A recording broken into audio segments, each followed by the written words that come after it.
To complete our task today, we're going to need a GFCI receptacle, some black electrical tape, a screwdriver, lineman's pliers, some black and white wire about 7-8 inches long. This is number 12 wire, but you can use number 12 or number 14 gauge wire.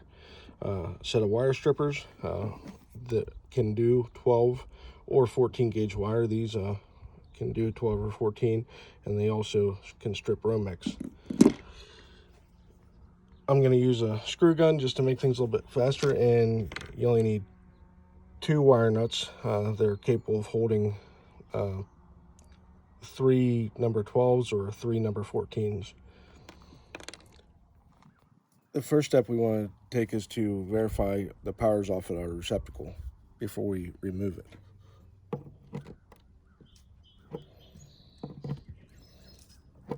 The power's off, and you'll want to use your close proximity voltage tester to verify the power that this is actually working on a known live receptacle. Now we are ready to remove our receptacle from our wall.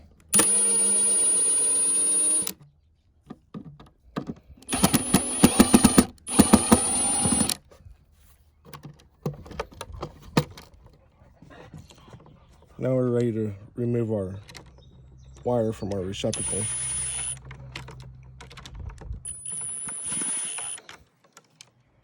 This is an ungrounded type receptacle. If you notice, it doesn't have the third prong on it to plug in items that are grounded.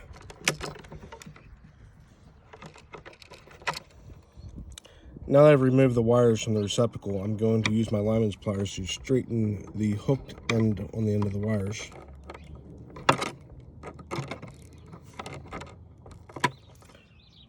I have about a 6-inch piece of white and black wire. I'm going to strip about 1 inch off each end of each of the wire, the black and the white. Okay, now that I have my end stripped off, I'm going to take the 2 black wires and my 6-inch black piece of wire and twist them together.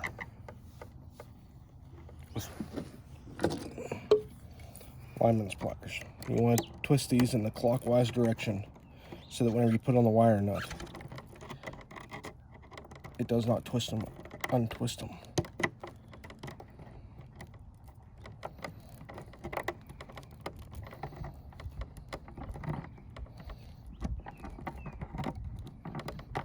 And you'll do the same thing for the white set of wires. Now that we have all of our wires twisted together, next thing we want to do is install our wire nut. About 7-8 turns, and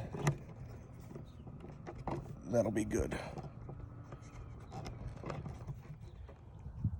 Now that we have our wires all twisted together and the wire nuts on, we're going to make a hook on the end of the wire, which is going to attach to the receptacle. Now you do that by placing the wire through the hole in the wire strippers and turning it away from you like that. You need to strip about 1 inch of wire off to have the proper. Now that we have the hooks on our end of the wires, we're ready to tuck our wires into the box. Now we're ready to install our receptacle. As you can see on the back of this GFCI, there's yellow tape on these 2 screws here. These are for only if you're going to go from this receptacle to another receptacle. We are not going to use these. You will not use this set of screws. You will use the screws that are labeled line. They say line on the back of the receptacle. The black wire will attach to the brass screw, and the white wire will attach to the silver screw. We are going to place the wire around the screw in a clockwise direction so that when you tighten it, it tightens the wire around the screw.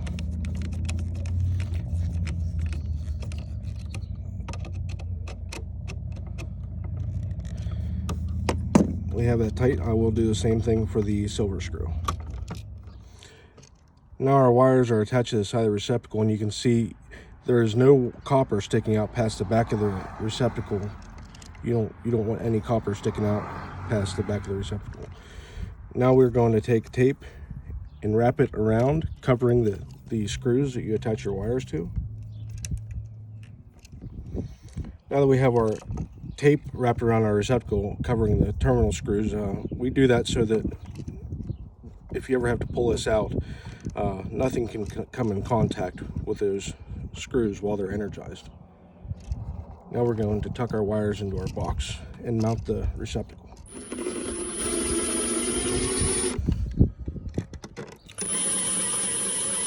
And before we tighten it the whole way, we want to check to make sure that it is sitting flush with the surface and that it is pretty even with the side of the box up and down. Now that we have our receptacle mounted, we're going to install our cover plate. You want to be careful not to over tighten the screws because the cover plate is just made of plastic and it will break. Also, because this is a non-grounded system, you have to have the words, according to the code, the word no ground on the cover plate. This is a GFCI. It will sense a ground fault, but because there is no ground wire installed here, you have to have the words no ground on the cover plate. Now that we have our cover plate on and we have turned the power back on, the first thing we want to do is test the GFCI to make sure that it is working. With our close proximity tester, we'll verify power is on, and then we'll test it. Now the power should be off. Once you hit the test button, that trips the GFCI and turns the power off to the prongs.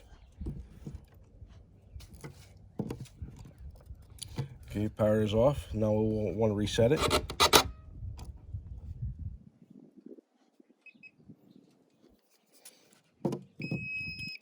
And the power's on once again.